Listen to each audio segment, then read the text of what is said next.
I've done a backhand calculation that I've personally given up over $1 million in earnings had I stayed at Google versus done the startup over the last 3 to 4 years. And so when you look at a number like that, that can create a little voice in the back of your head. Like, what the heck am I doing? Hey, this is Jesse here, and you're about to hear my discussion with Evan from Sparket, which is a B2B platform helping operators reach new demographics through alternative betting markets and gamified slots. In this episode, Evan gives an update on the Sparket journey since first appearing on the podcast back in 2022 and reflects on the grind of building a startup into a growth stage company. He also talks about what it meant to be named Startup of the Year this past March at the Starties Awards in New York, the strategy behind filing for a patent as an early stage company, and the reasons that Sparket has not raised institutional capital thus far. But perhaps more important than any of that, Evan opened up about the mental health challenges that he's experienced as a founder and shared some of the strategies and tactics that have helped him to manage those challenges. I really appreciate Evan's vulnerability in sharing what he did in this episode, which is why it's one of my favorite episodes of the last few months, and I strongly suspect that you'll agree after listening to it. The Betting Startups podcast is presented by Optimove, the creator of positionless marketing and the #1 player engagement platform. Positionless marketing gives every marketer the power to execute any marketing task instantly and independently, and Optimove Ignite Plus is its program to support early-stage iGaming startups. If you're attending SBC Summit in Lisbon this September, you can find Optimove at stand A555 and tell them that Betting Startups sent you to receive your first month free. All right, we are back here on the Betting Startups podcast. And for this episode, I'm joined by my friend Evan Fisher from Sparket, who is a returning guest, albeit it's been almost 3 years since his last appearance on the pod, which is insane to me. But nevertheless, great to have him back. Evan, first and foremost, how are you, my man? Doing great. Thanks for having me back, Jesse. I can't believe it's been almost 3 years since I've been on the podcast. Yeah, you and me both. Where are you calling in from? Because I think last time I saw you, you were based on the West Coast, maybe moving east, or I might have that backwards, but there was a move at some point in your future last time we connected. Where does this find you today? Yeah, in between our last discussion in November 2023, I moved to New York and came back. Or November 2022, I believe. That's right, yeah. So you did a full boomerang West Coast to East and now back. Back in Los Angeles, correct. Yeah. Excellent, Evan. Well, look, again, you guys were on the podcast, albeit it has been a minute. So just to reacquaint the audience with yourself and Sparket, give us just a quick reminder on who you are and your background. And it's just a quick elevator pitch and overview on what Sparket is and what you guys are up to. Yeah, absolutely. Sparket is a B2B sportsbook platform. And actually recently we've expanded into slots and other opportunities as well. What we do is we aggregate alternative content for operators, things like alternative sports, pop culture, reality TV, and now you can battle against slots as well, Buffaloes versus Link, for example. And so we aggregate that content and manage it all on behalf of our partners to enable them to acquire new users and demographics. Awesome. And I know it's tough to probably contextualize where you were at back in November 2022 when you were on the pod last, but to the best of your recollection, how do you sort of characterize the last 2.5, almost 3 years and just your broad reflections on the Sparket journey from then to now? Yeah, wow. I mean, back then we were just signing our first flagship customer, Station Casinos, whom we've been live with now for over a couple of years, operating in their properties in Nevada area and their digital station play social casino. Since then, we've really scaled up with some other flagship partners, a number of tribal properties, including Saboba Casino here in Southern California, and then Penn Entertainment, their Penn Play Casino product, driving conversions to ESPN Bet, as well as our biggest new announcement, which is our new partnership announced just here in July 2025, which is with Wonder Nation, which is part of the Mashantucket Pequot tribe. They have Foxwoods and other properties that we're really excited to work with here going forward.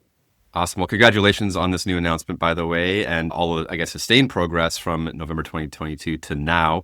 Really strikes me, Evan, at that time, you guys really were a startup at the earliest stages. And I would probably suggest now you're very much a growth stage business. How does it feel for you, just the evolution of the business going from that very early stage to now you have customers, you've been live for a few years with them. You're really leveling up in terms of expanding the product, the platform, the partnerships. What are just your broad reflections, I guess, on that transition from early stage to growth stage? It's still very much a grind. Early stage is just a different type of grind. I mean, it really started, me and Aaron had full-time jobs. I was at Google. Yeah, he was at a financial services firm, and we would just have beers after work and saw PASPA being repealed. And then over COVID, just started to build it on the side. And then, so that was just a grind of building. And now different type of grind is the scaling. And, I have more of a tech operational background, don't have any type of sales business development background, but I've had to learn that and all day try to go after using our valuable advisors, LinkedIn automation, AI tools for email, and just figuring out how to take our product, which has been successful in a handful of flagship clients, and then scale that to the thousands of opportunities that are out there in the world and rise above the noise of all the marketing stuff that goes out there. So it's one type of grind to another. Yeah, never ends. The grind never ends. And I guess, again, just like reflecting back on the early stages of Sparket, right? At the very beginning of any journey, you have this sort of like dream and this expectation as to how things will go and will unfold. And again, it's very much rooted in, optimism and enthusiasm and excitement. And then, of course, you start down the path and reality kicks in and you start to feel like, yeah, this is a bit of a grind. So there's this whole like expectation versus reality matrix. And curious for you, again, as you reflect back on the journey thus far, what were some of maybe your expectations at the beginning that now with some time having passed, you now understand is maybe not quite, maybe wasn't realistic? What are some of those, I guess, deltas between expectation versus reality for you? That's a great question. I mean, as a founder, I feel like my expectations are always sky high. And if you had, and maybe you had back in 2022, when I was on the podcast, asked me where I would be now, I would say we're generating tens of millions in revenue and maybe selling the business and, maybe retired on an island somewhere or on to my next gig. But things take longer potentially than you would imagine going into it. And a lot of it isn't as glamorous as you might think. And back to that word of grinding, it continues, it just shifts kind of how you're grinding. And particularly in our industry, I would say, where a lot of the incumbents are a bit more slow moving and there's long tech roadmaps. It just takes, versus the expectation of kind of ramping up and having that startup trajectory. Sometimes it's more of a linear build than an exponential build. And that's what we've experienced. And again, just reflecting on the journey thus far, Evan, you guys operating as a B2B provider and partnering with operators throughout California and across the country. From an operator perspective, the landscape's shifted quite a bit over the last few years. Operating conditions are challenging. As we see, like barely a week goes by without taxes changing in one of the states where sports betting is legal. The industry at large remains ever evolving and very dynamic. How have those dynamics helped or hindered you guys as you're out there trying to partner and integrate with operators and sort of dealing with the headwinds or tailwinds that the operators are experiencing?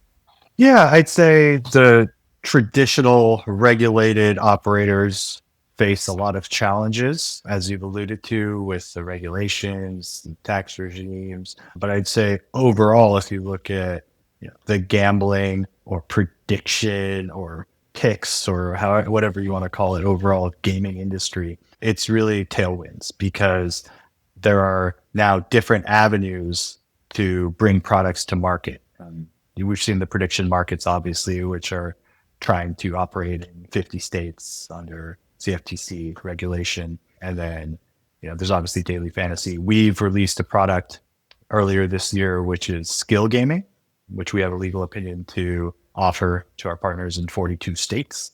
So while the regulated state by state regulation is becoming more difficult, some of the broader regulation or lack thereof on different types of gaming has actually made it easier to add to the market in certain cases. And talking about your product, I actually re-listened to the episode you and Aaron were on just to reacquaint myself with where you guys were at back then. And in that conversation almost 3 years ago, really one of the things you were leaning heavily into was this concept of alternative markets, which you alluded to again at the outset here, which at that time, like there was this big conversation, particularly around how do operators engage with female sports bettors as a demographic specifically?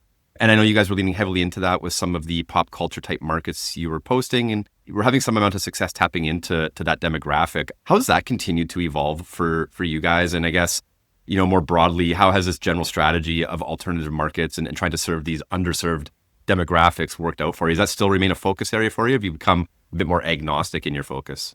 Absolutely a big focus for us. The gap is still there significantly when you look at the number of male bettors versus female bettors, for example. There's also significant age gaps where we see that Gen Z, for example, they have a strong sports betting presence, but they have higher demands on what they expect from technology and gaming. So when you look at those things together, we actually commissioned a study at some point, I believe in 2023, around some of the different demographics that are interested in betting. You look at it and there might be, we're really into women's sports. We're partnered with a company called Let's Fantasy Game that's focused exclusively on female sports. But you can't think of it when you're looking at female demographic just of women's sports. The most popular event for females to bet on is NFL football, just like males, because that's the most popular thing overall. So you have to look at it not just from a content perspective in alternative markets, but also the marketing messages that are going out there, which still seem to be predominantly male beer focused. And, if you can attract different demographics with different marketing messages, which resonate more with them, I think we can attract more users to the ecosystem overall. Got it. Just sticking with product for a second here, and with your background in product, working at Google and obviously having that pedigree, how has your product evolved? And I guess maybe more to the point, how do you think about continued evolution of the product? Are you basically having your partners drive your roadmap? Are you continuing to ideate and put new features out that you think your partners will be interested? Just how, I guess, are you overseeing the overall product management function within Sparket? Yeah, great question. It's a mix of both. When we spoke a few years ago, our focus in entering the industry was getting that GLI certification, which we're really proud we built the product that way because that created a really robust foundation of security, reporting, and all the other things to build on top of.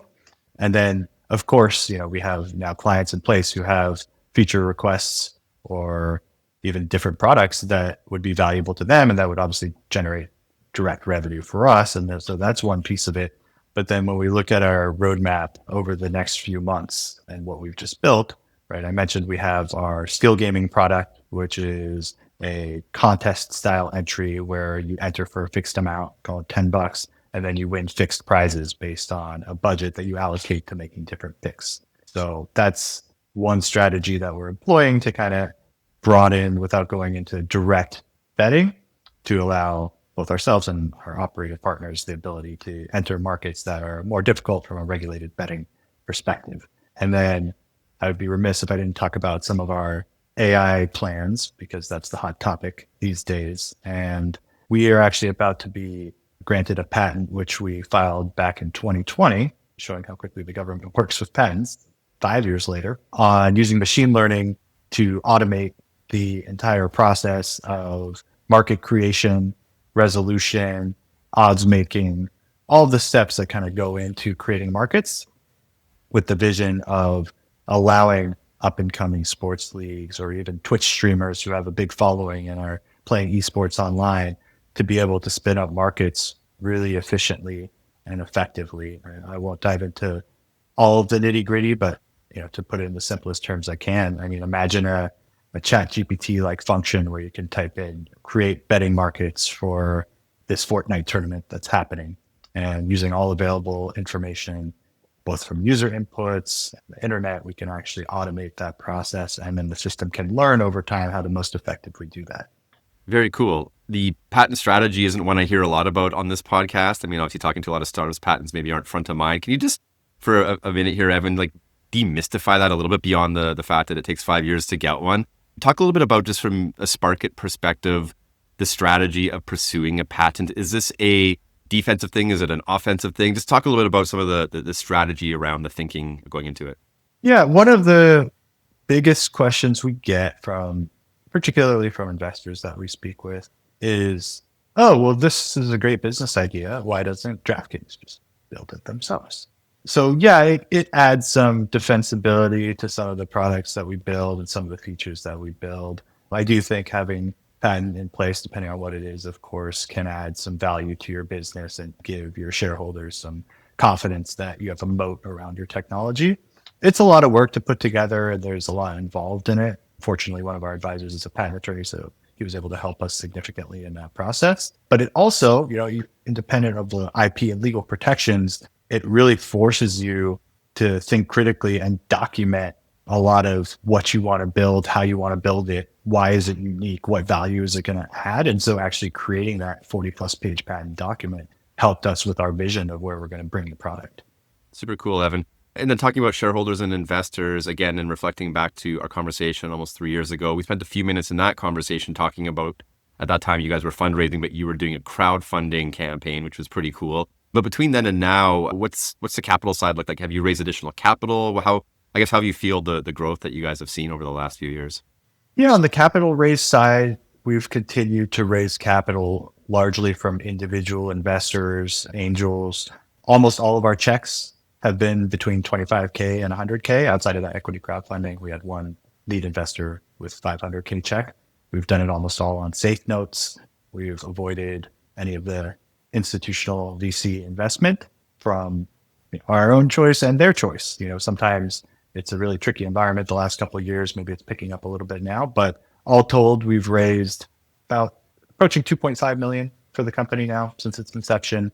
We're in the midst of a round right now where we've raised over 650K in the last few months. It's kind of a rolling round, but we hope to close it out here this quarter. Cool. And with this current round, Evan, are you still sort of adopting this policy of trying to, I don't say avoid institutional investors, but I guess where does that sit now in this current round? I understand previously it wasn't a priority, but has that shifted now, or does that remain the case? Yeah, we're open for a lead to come in and price it, an institutional lead. That would be helpful for us because patching together the individual investors takes about probably 20 to 25%, in particular Aaron's time, who leads a lot of that. And then we can focus on running the business if we were to get one big check, and rather than patching this all together. On the flip side, for other founders who are raising money, the benefit of doing these safe notes and smaller investors is that you retain a lot more control. I mean, we've had some of those term sheets and those discussions in place with VCs, and of course they're professionals at doing this. So they're going to negotiate every fine point and having preferred shares and getting their money out first if there's any liquidity event, and having control over certain decisions that your business makes. And Aaron and I are fortunate enough to have none of that at this point of the business and still have enough capital and runway to run our business and operate and be secure in that sense. However, any decisions of the business are still all on our plate. Well, really happy with how things have gone for you and Aaron in the last few years, Evan. I'd be remiss, I guess, not to also shout out a few months ago in March in New York at the Starties, which of course my team co-produced. Sparket was named Startup of the Year. So congratulations once again on that. What does it mean for you to get recognition like that? Is that just kind of, it's kind of nice or whatever, but you get up the next morning and carry on, or like, what did that do for you, if anything? I'm only asking out of curiosity, not to necessarily plug the value of the Starties, but what does that recognition mean for you ultimately? Thanks. Yeah, I appreciate you bringing that up. And I will plug the Starties a little bit because that was an awesome event for anyone who was there. Super cool, really unique, some like audio visual elements, amazing scrappy startup atmosphere for an awards ceremony. It meant a lot. First of all, the golden tie was really cool that we got as an award, but also just to get that recognition. And in particular, having been around the industry for a while, I know for a fact that some of the award shows are kind of pay to play. And I've even been involved in some where you pay X amount as a sponsor and then you're nominated for some award, whether or not you win it. And in this case, we paid nothing and we were genuinely nominated and won by a judging panel of senior people in the industry. And that really meant a lot to us to be recognized in that way. As a startup founder, I talk about the grind, and it's really hard to see the progress and feel it and feel successful when you're in that grind, and to take that step back and recognize that. And so that gave me an opportunity. That's awesome, Evan. I think that's a perfect jumping off point to another conversation I was really excited to have with you today. And look, part of the reason, other than just catching up with you and getting an update on the Sparket progress and journey, part of the reason I invited you back is you posted an article last week or the week before, which I found myself like nodding along to enthusiastically because it resonated with me so deeply. And I would reasonably expect other founders were probably also nodding along in agreement with what a lot of you were touching upon.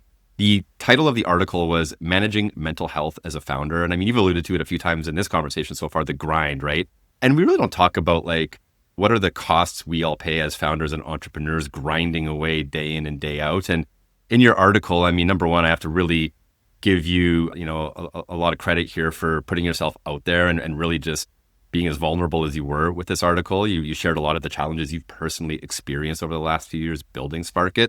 And again, I think this really resonates with every founder because everybody's going through their own struggles building whatever it is they're building. And by putting this conversation out there in public, it creates, I guess, an invitation for others to potentially, voice some of their own issues and challenges that they're facing. So no, I really applaud you for putting that out there, Evan, but I also do want to spend a few minutes here kind of diving into some of the points you touched upon in the article and just expand upon a few of them. We'll drop a link in the show notes, by the way, to the article, but just to quickly summarize it, you outlined 4 main challenges that you've experienced, I suppose, over the last few years. I'll quickly name check them. And then what I'd like to do, Evan, if you're okay with it, is just go through them one by one and just have you sort of speak to it. So just to name check them, the first one you identified was the startup took over my mind, is the language you use there, which is just this notion that being a founder and starting a company is like an all-consuming existence, right? And it really doesn't lend itself to having clear lines of demarcation between like your startup life and your personal life, and your startup life is your life in many ways at that point. And you spoke to that very eloquently. You also spoke to the reality we all face, which is dealing with rejection. Hearing no repeatedly can take a toll on one's confidence. And you spoke to that very eloquently as well. Social pressure, right? And in your particular case, which you alluded to in the article, Sparket raised some of its capital from friends and family, which puts an added level of pressure onto you. You don't want to let people down, right? You feel the weight of that day in and day out. And then the fourth and final one you called out, which I think we all feel, is a level of imposter syndrome. And again, I'd love to just kind of go through each of these one by one if you're up for it. Are you able to, just for the audience's benefit that maybe hasn't read the article yet, able to talk about just this all-consuming nature of how the startup took over your mind, and we'll kind of continue down the list from there? Yeah, absolutely. And first of all, thank you for the kind words. Thank you for reading and sharing the article. I actually debated a long time whether or not to post it because it was fairly personal. But ultimately, I felt like if it could help even one person or a couple people who are founders who are going through something similar, just as far as the perspective.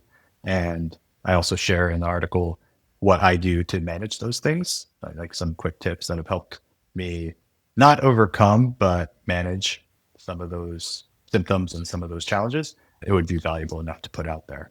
So thank you. And yeah, for the taking over the mind, that I started with that one because that's one of the most challenging aspects that I noticed right away of going from one of the biggest companies of the world, Google, to my own startup. And with that, all the weight's on your shoulders as far as you always feel like you can be doing more. And sure, you can work 9 to 5 every day, but if you were working 9 to 6, maybe your business would be that much more successful. Or what if you were working 9 to 9, 12-hour days? And so where do you draw that line between your own mental well-being and the balance of your friends, family, etc., versus going all in and they say all in to build the best business that you can? And it's really easy to fall on the wrong side of that because as opposed to either, a traditional 9 to 5 job where you clock in or clock out, or many jobs these days that are remote that don't have that strict timeline, but still you don't personally feel like if you work an extra hour, it's going to impact the trajectory of Google, for example. It's really challenging to not be thinking about the startup all the time. And for me, that means as I'm going to bed at night, I'm thinking about what I could have done that day or what I need to do, or sometimes even popping out of bed and going to my laptop because I remember something that I could have done or someone I could have reached out to or followed up with, but I didn't. And then same thing first thing in the morning. And so you don't really get that separation, and that starts to grate on your mental health over time and create a situation where you just have these incessant thoughts spinning in your head. Yeah, I'll layer on just my own anecdote here, I guess, in the spirit of vulnerability. Yeah, as well, like for me, in those moments you describe where you're, laying in bed, you wake up in the morning, it's the first thing you think about, last thing at night before you go to sleep, it's the last thing you think about.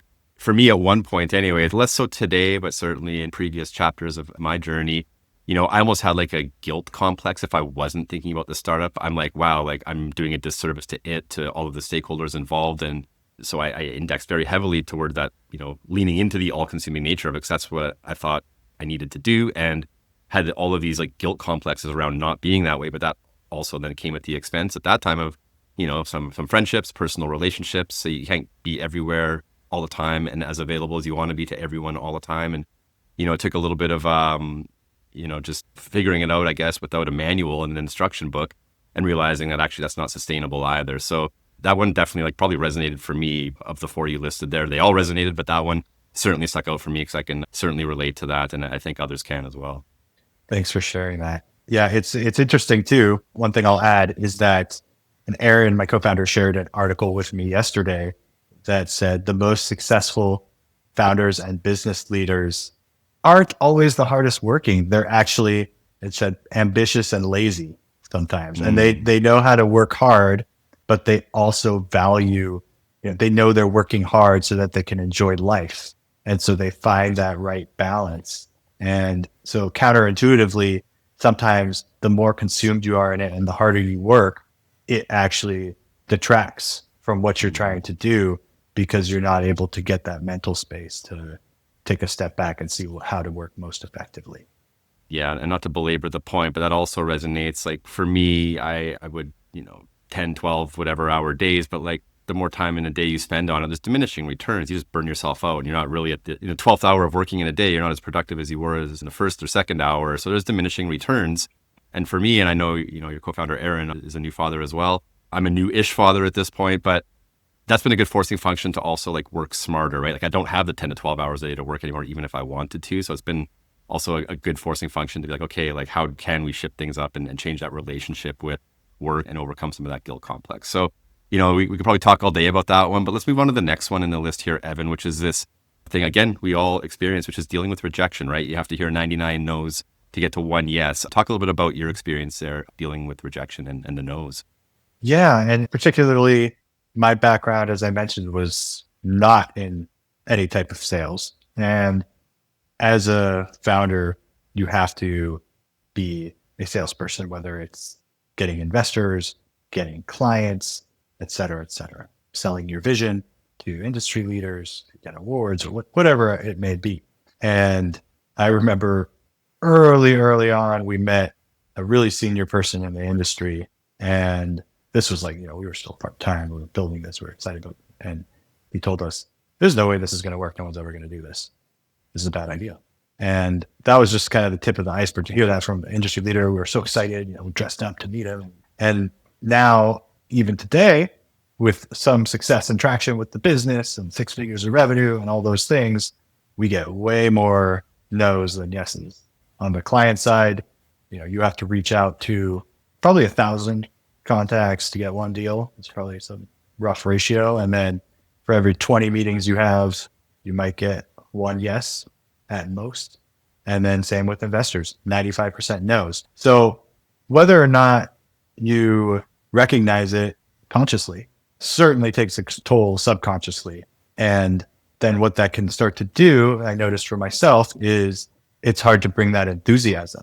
And it's also hard to have that belief, which we'll get into with, some of the imposter syndrome stuff. But yeah, it just, when you hear no 95% of the time, it makes it hard to come to that next investor meeting, which is your 10th investor meeting of the week.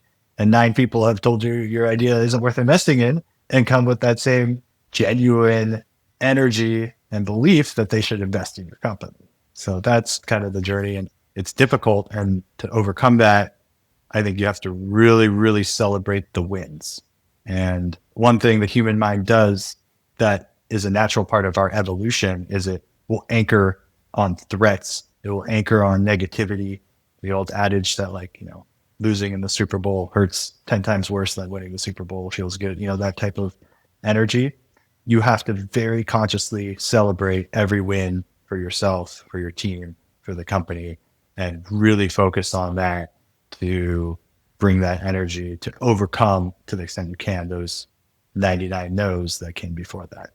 Well, again, I appreciate you sharing that one with all of us, Evan. Again, can relate to that. We'll come back to the imposter syndrome in a minute, as you alluded to. But first, I want to also spend a minute talking about this concept of the social pressure buildup. And again, in your particular case, as you outlined in your article, for you, you maybe felt it a bit more acutely, just given that you raised money predominantly from people in your first degree network, friends, family, and you really don't want to be letting these people down on a personal level. All right. It's one thing to lose the money of an institutional investor who priced in these losses already into their core business model, but it's a little bit different, even if it's $5,000 or whatever the number is, it hurts a little bit more to lose your friends and family's money. And I get that social pressure, as somebody that's also raised money from friends and family and frankly lost it. And it's not an easy one. And it starts to, for me anyways, all this sort of like self-talk in your head about disappointing people and letting them down. And they want to back you. They're not necessarily backing your business because they don't even understand it in the first place. So like, talk to me about your experience, I suppose, with this concept of the social pressure around building the business and bringing people along for the ride with you. Yeah, absolutely. I mean, I think you summarized it fairly well. You are bringing in friends and family, and in many cases, I'd say a lot of early stage founders, their friends and family are supporting them to some degree. And then not only that, but then you build bonds with like the early employees that you bring in who are generally taking a lower salary to work at a startup and with the hope that the equity will be worth something. So that kind of adds to the buildup, as well as advisors and other people who you build relationships who are starting to invest their time and effort in the same. And then I'll add one that is kind of a bonus one that I didn't, which is might be the biggest one that I didn't actually write about in the article, is not only your investors, but like your immediate family. And if you're building a family and you could have a career that's paying 10x what you're able to pay yourself as a startup founder, or maybe you're not even taking a salary. And so, particularly when you look at things that having kids, and that adds a whole other layer of social pressure, which only intensifies the anxiety and other things that come from running a startup, that you have to have that like blind faith in yourself and have the blinders up and just have that confidence to overcome that. I've done a backhand calculation that I've personally given up over $1 million in earnings had I stayed at Google versus done the startup over the last 3 to 4 years. And so when you look at a number like that, that can create a little voice in the back of your head. It's like, what the heck am I doing? And I could be supporting my family better. Yeah, you summarized it perfectly there, Evan. It's tough at the best of times, but you start to, again, you quantify it like the way you just did. That adds just another level of pressure on one's shoulders. Let's come to the fourth and final one on the list here, which is that imposter syndrome, which again, I think everybody listening to this in any aspect of life, even if you're not a founder per se, you go to work at your day job. Sometimes, you show up and you're like, I don't even know if I should be here, if I'm the right person for this role. Like, I think we all experience some level of imposter syndrome. So I'd love to have you, again, just share your experience navigating this imposter syndrome dynamic. And you did allude in your article to the fact that you first were introduced to it actually when you were at Google. But how have you, I guess, managed your relationship with imposter syndrome as you built up Sparket? Absolutely. And I do want to also give the tip that helps me with the previous issue of the social pressure, is to really focus on a gratitude practice, which is being grateful that you have friends and family that are willing to support you. And having that knowledge and warmth really can help build you up on that front. And then on the financial front, we've talked a lot about the challenges, but the amount I've learned and the life experience of starting a company, when I look back in 20, 30 years, that will far exceed whatever financial burden I'm potentially putting on myself now. So if you focus on gratitude and experience, I think that helps overcome the previous one. Yeah, I just want to actually echo that. And I suppose as you and I have been talking now for 10 or 15 minutes about all of these challenges, I guess like over top of all that, like all of this comes from a remarkable place of privilege. Like we're privileged to be able to be pursuing the ideas and dreams that we all have. And, to even be in that position is something that most people in this world can't even fathom. So despite, the fact it does come with challenges and the very real challenges at a personal level, it does come from a place of abundance in many ways. And to maintain that gratitude perspective, I think is a great call out, Evan. So that's great perspective and a great reminder for all of us. Yeah, absolutely. That privilege is a great perspective to look at it as well. And so imposter syndrome, that was a concept I was introduced to at Google, where a lot of people come into the company and there's all these brilliant people around, one of the toughest company to get into. And you start to question, am I in the right place? Am I able to contribute? Am I as smart as these people? And it's amplified for me in a startup environment where you're starting to build something from scratch. And you know that over 90% of startups are going to fail. And you also know how difficult it's going to be, and you're taking less money. And so the doubts will inevitably start to creep in, and have for me on many different occasions and on many different vectors. Like high level, is the startup going to succeed? Why is my startup going to succeed when all these other people have tried to create them and they've failed? B, is the product I'm building going to work? From a technical perspective, is it going to help the clients in the way that I think it is? Are clients going to want to buy it? All those type of things creep into your head as doubts. And you really have to have self-confidence and really an affirmations practice of, I got this and I'm going to do this, and visualizing, for depending on where you are on a mindfulness journey, like some of this might sound a little woo woo or wild, but scientifically, a lot of this stuff actually does work. Visualizing your success and visualizing the end goal, and seeing yourself making sales and selling the company, whether or not that comes to fruition, it does help with some of that self-doubt and imposter syndrome while you're going through it at the time. Awesome, Evan. Well, this has been really, I hope, valuable for the audience, certainly valuable for me to have this conversation with you and kind of talk through these points. If I may ask, I mean, for you, again, putting this out there comes from a place of also a lot of self-awareness on your part, right? And clearly you've done a lot of work to develop that awareness and develop tactics and strategies to, help manage these things that show up for all entrepreneurs. What specifically have you done that's helped you, right? You alluded to mindfulness. Is there anything you're doing as a practice? Are you working with a coach? Like, talk a bit about kind of how you've gotten to this place where you at least have this awareness to unpack all of these complexities. Yeah, great question. I mean, I've read a couple books and learned a bit about it. I think for each individual, it's going to be different about what works for them. So, for example, I'd love to meditate for 15 minutes every day. And actually, that was my New Year's resolution the past 2 years, and I failed.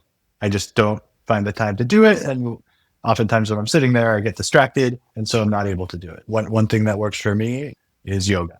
So I'll do yoga 2 or 3 times a week, and that'll be my time where not only am I moving my body, but I'm able to be away from technology, and I'm able to separate my mind from the startup and get into a space where I actually can be productive and improve my mental health. Then there's micro things that I do that are really helpful. Like in the middle of the day, I mean, it's one of the benefits of being a startup, running your own thing where you're not in an office necessarily. I go for a walk, 15 to 30 minutes, and just get outside, and I don't bring my phone, or I have my phone in my pocket. And so just many things like that can kind of get you that mind space, that mental separation, have been really effective for me. Awesome, Evan. Getting to the home stretch here, let's shift back to Sparket and talk a bit about the all-important NFL season coming up here. And you alluded to it at the beginning here, but what are some of the major things you, Aaron, and the team are focused on for the rest of the year? And I guess specifically for NFL, what are you guys doing to gear up for, a big splash this season? Yeah, I mean, I'm a big NFL fan myself, and it's always the biggest time period of the year for the sports betting ecosystem, at least. We're focused, of course, not on all the traditional stuff with the alternative content. The Travis Kelce, Taylor Swift pools have been huge for us year on year, and I'm really glad they're still together because it's beneficial for our business, because now we also have a lot of data about how people bet on that and how to price that. We also are tying that with what's actually more important to many of our customers, which is slots. So we'll actually have contests or picks around football where you win slot credit or other things where you have to go either digitally or to a physical property to redeem that to play slots. So we're tying that whole ecosystem together with fun events that are around topical events like football, but then can drive slot traffic and other things for our partners. Right on. Since you were last on the pod, I've introduced some rapid fire questions at the end of all of my episodes. So I'm going to hit you with those since we missed it last time around. When you get out of bed in the morning, open your phone, what's the first app you open up? Gmail. If you're out at the karaoke lounge, Evan, what song are you ripping out? If I'm really feeling it, Bohemian Rhapsody. And if you could be anybody else for one day, dead or alive, who would that be? I'd love to be, if you could see my background there, Kobe Bryant. Big NBA fan, and it would really be cool to be an amazing basketball player and dunk and just feel his work ethic and passion for a day. Awesome, Evan. Well, look, that takes us to the finish line for today. It's been great to have you back on the pod, and congratulations to you and Aaron on all the progress you've made over the last few years. And sounds like you're on a fantastic trajectory to continue making progress. And probably more importantly, thank you for putting your thoughts out there to the world and for expanding on them here with me today. Really appreciate it. Quickly plug where people can best reach you to either get in touch personally or learn more about Sparket. Thanks, Jesse. Yeah, first of all, thank you so much for having me on and for talking about this topic. Great to speak with you again. Hope to see you again soon. Yeah, anyone can reach out to me on LinkedIn. I'm pretty active there. Articles posted there. And if anyone wants to chat about anything, particularly about the mental health aspect, I'm always game for that. All right, Evan. Wishing you all the best, my friend, and we'll see you soon. Thanks, Jesse. The Betting Startups podcast is presented by Optimove, the #1 CRM marketing solution for the iGaming market. 4 out of the top 5 US operators personalize player experiences with Optimove. Learn more about Optimove by requesting a demo at optimove.com/bettingstartups. And if you like what you see, you'll get your first month free.